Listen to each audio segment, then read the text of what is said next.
Isang swerteng hapon muli sa inyong lahat. Nagbabalik na naman ako para sa update ng ating 5pm draw ng PCSO.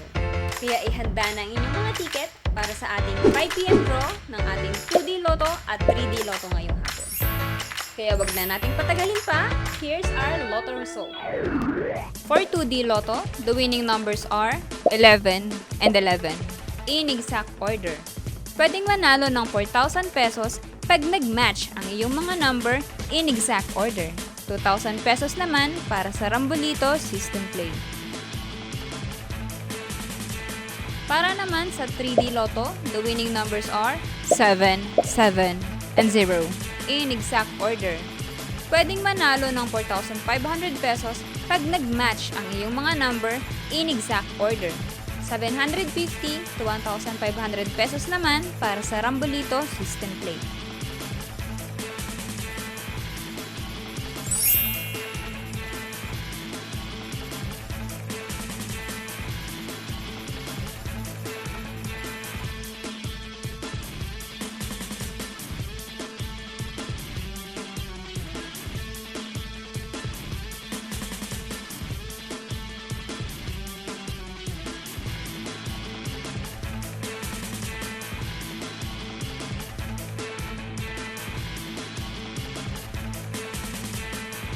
Ito po ay babala sa ating mga Lotto players. Ang Lotto ay live na binobola, kaya wala pong nakakaalam ng mga number na lalabas. Huwag pong magpapaloko sa mga nagsasabing alam nila ang lalabas sa game at sa authorized outlet lamang bumili ng ticket bago ang draw.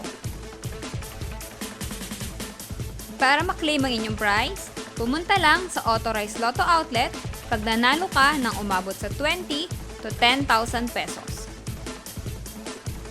For more than 10,000 to 300,000 ang panalo nyo, sa PCSO branch na pinakamalapit sa inyong lugar, pwedeng i-claim ang prize with 2 valid IDs.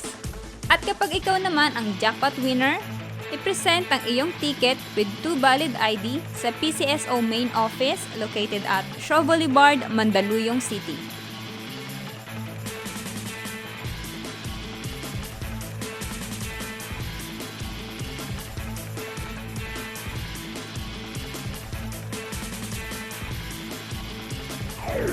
Congratulations po sa lahat ng ating mga winners at magkita-kita ulit tayo mamayang 9pm draw para sa ating 2D Lotto, 3D Lotto, Super Lotto 649 at Ultra Lotto 658.